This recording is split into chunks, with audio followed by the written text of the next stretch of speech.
Yeah, we're about to start. As soon as the choir gets in place, you can film the people coming into the choir. You can hear me all up.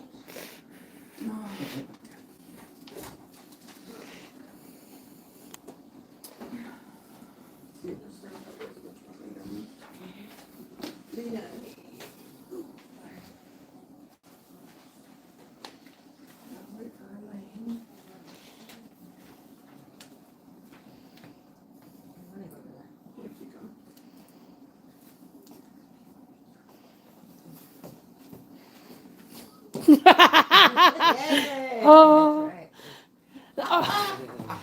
our soloist has arrived. Oh, oh my goodness.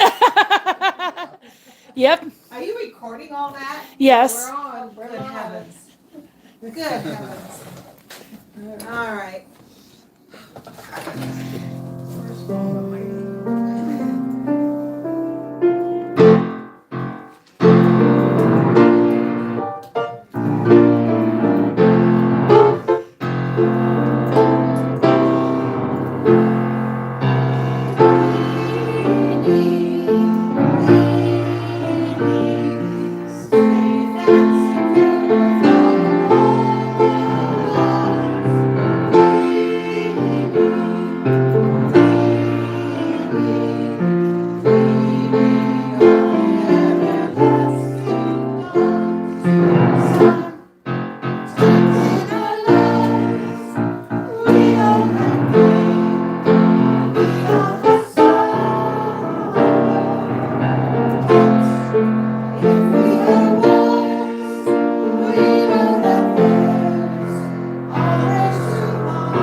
That is such a fun song to sing.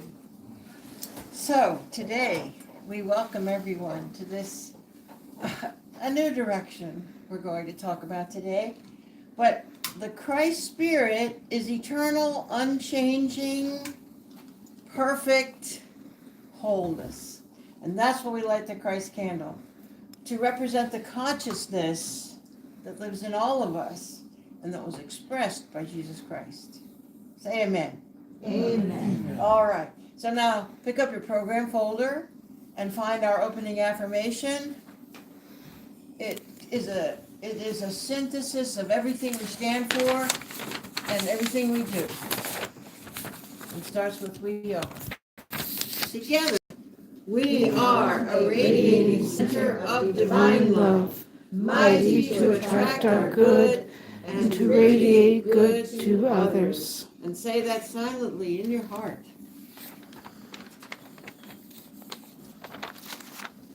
Amen. And now take it away, Craig. You want to use a microphone? It's a good idea. For men's voices seem to do better.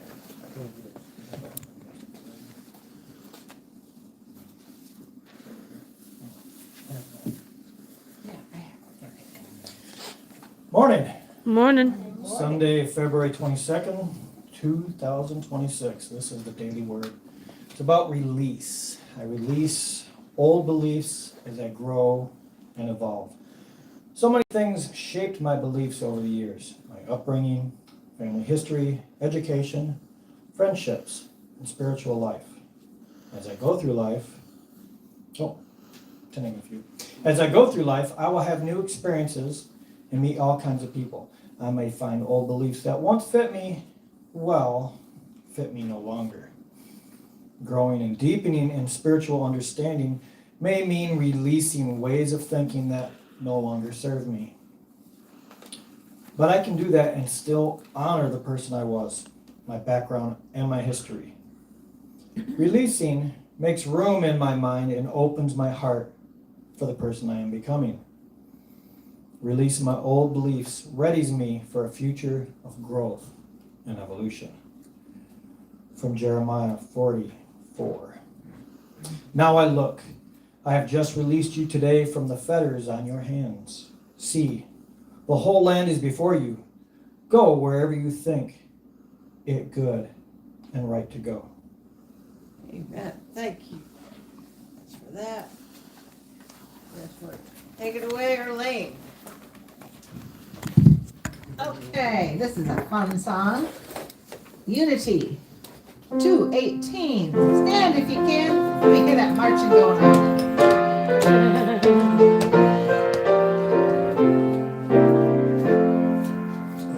We follow Christ the unity way, the way of study and prayer. But yet we need to Him we turn and find Him always there. Unity, we love the truth that makes us free.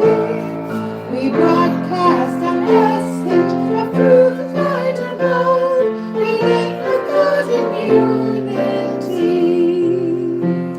The time we spend in unity, love brings joy and blessing to all. We think the thought, we speak the words, and God meets every call.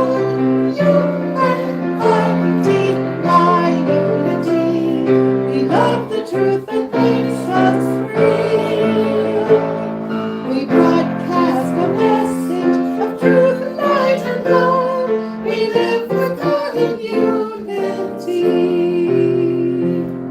The prayer of faith is unity's prayer to bless, to cause, and to be. As we believe it does its work, His presence to reveal. By unity, we love the truth that makes us free. We broadcast a message of truth and light and love. We live with God in unity. It's joy to feel the unity bond and one with Father and Son. For when we find the Christ within, His perfect work is done.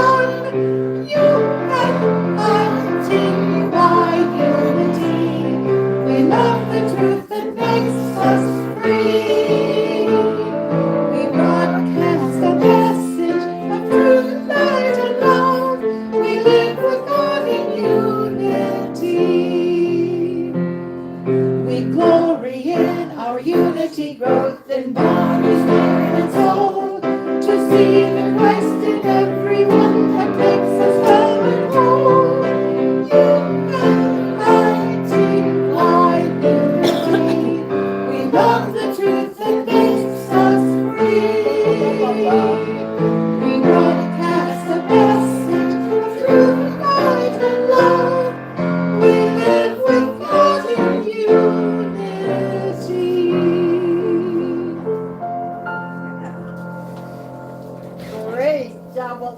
reason we're doing that song, because in the sermon today, I'm kind of combining two topics, the unity movement as it's organized corporately and how it functions financially, and then how we're emerging into a modernized, updated articulation of it. So we have to know where we're coming from, our basis that we're starting out from. That's our ground basic, you know. Those in that song, everything we teach and practice is right there. Yeah. So about sharing, anybody have anything they want to tell us about? Irene is moving from her home that she's been in for a few decades, I think. And she's going to be moving into Seminole Shores this week. So stand by for an address. Great, great. She's doing very well, very alert, and just it's a combination of needing to downsize and having someone there all the time because she's fallen a couple of times. So she's doing very well. Yeah. Irene Vargo, she's been on the board and off the board and on the board and off the board many times. So, while we're at it, let's talk about our seniors, our beloved elders.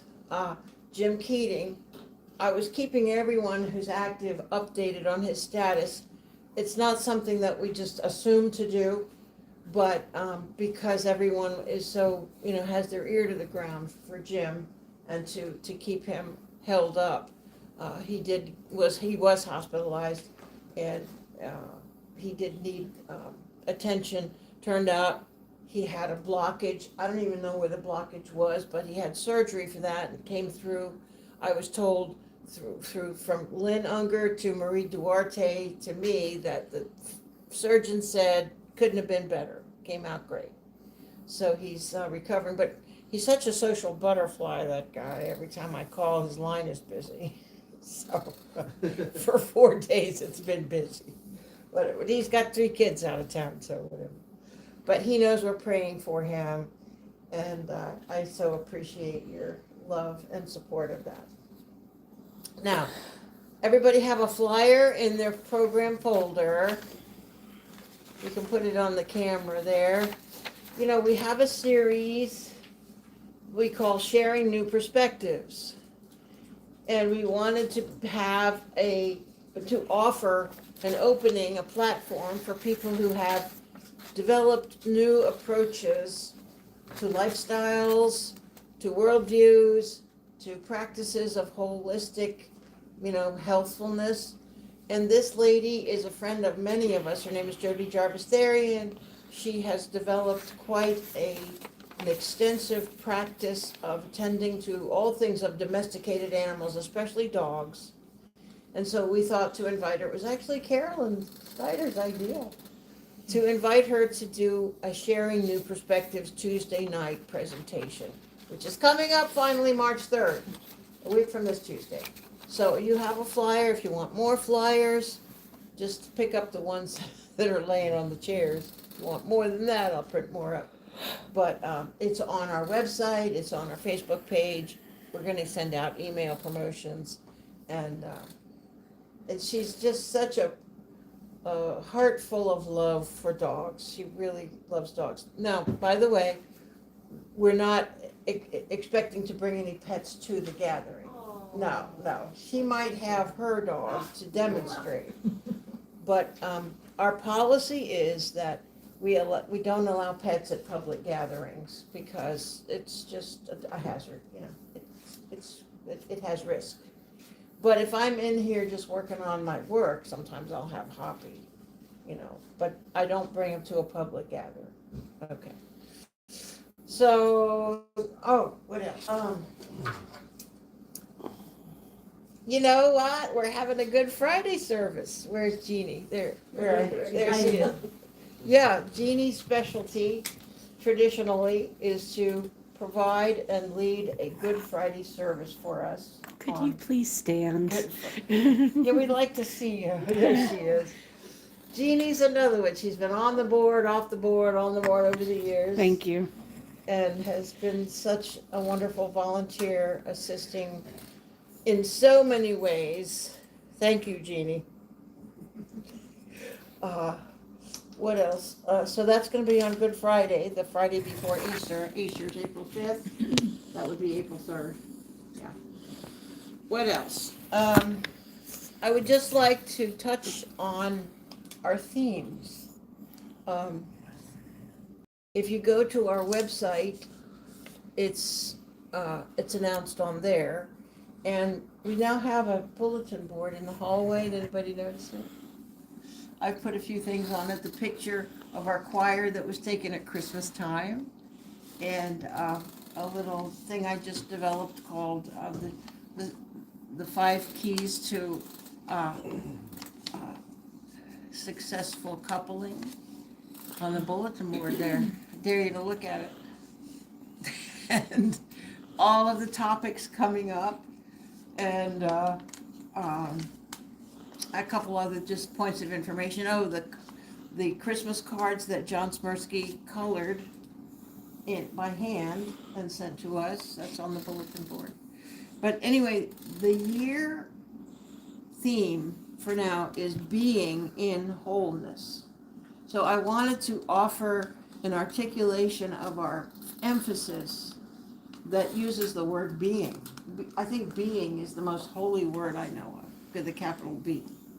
Charles Fillmore used to say, in being, meaning in the allness of God and consciousness and divinity. It's all summed up in the word being. So it's being in wholeness. And wholeness is the nature of divinity. You know, God does not create anything that is not whole and perfect. And we are in that creation. And so being in wholeness is a consciousness that we are cultivating in ourselves. And so the different parts of being in wholeness are coming around. And for March, it's called the strength and power of wholeness. And that leads right up to Easter. And so the first Sunday in March, next week, will be, what is the right use of power?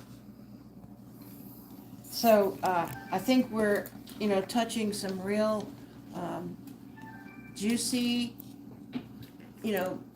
filled with possibility ideation in our topics. So just wanted to lay that out ahead.